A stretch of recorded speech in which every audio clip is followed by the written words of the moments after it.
With my daughter, what's happened is I initially contacted the police in August 2004. I'd been here just over a month, and my ex-wife wouldn't let me talk to her anymore. I spoke to her once, early August, when she said hello daddy and said she loved me as the phone was getting taken off her.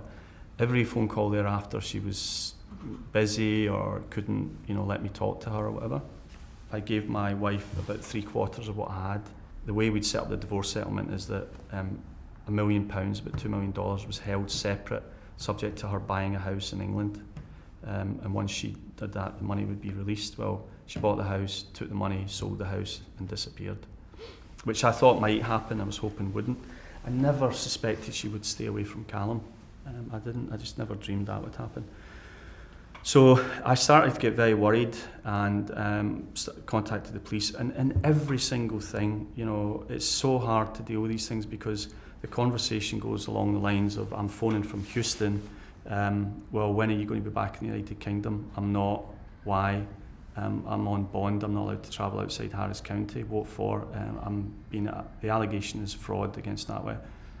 You can almost hear it in their voice. They dismiss what else you're saying because of this. So eventually I get the High Court issue abduction orders, protection orders on Callum so that he wouldn't be taken.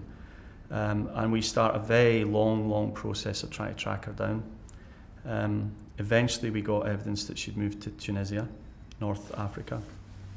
And I eventually had to hire a Tunisian lawyer. Now, you can imagine this. I'm in an apartment in Houston phoning a Tunisian lawyer. They speak French and Arabic. I think I went through 14 different Tunisian lawyers before anyone would even look at the case, would even start to help me.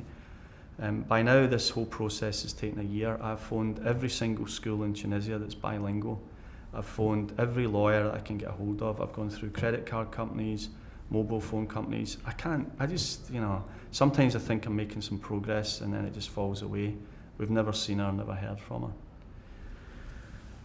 And, it's hard, right? Sometimes, some days I can look at a photograph, other days I can't. I have to put her photographs away. And I have good reasons to be concerned about whether my daughter even attends school at all, how she's being treated. And I figure, I had an incredibly close relationship to her. She's loved her brother. She's got to miss us, right? She's got to miss her family.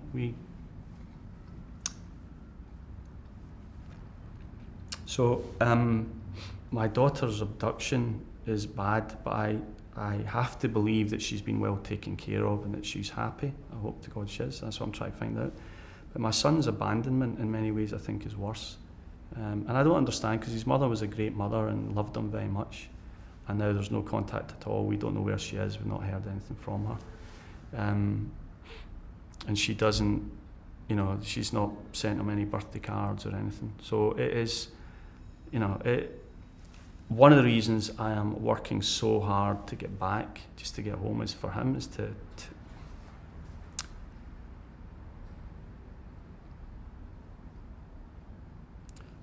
so that he, excuse me, so that he understands, how loved he is, and, that I can take that responsibility back and, try and help him through something that's going to be difficult anyway, because I think losing your mother or your mother doing that to you is just a very, very tough thing for any child to have to deal with. The DOJ, I asked them numerous times, could I get some time back home to try and find her? No. In fact, what they then told me at one point is that if I was interested in entering plea discussions, then maybe they could take a more, what was it they said, sympathetic view of my position, right? And you asked me before about being angry. You have to put that aside, because if you get angry, you don't get out of bed anymore. It just drives you crazy.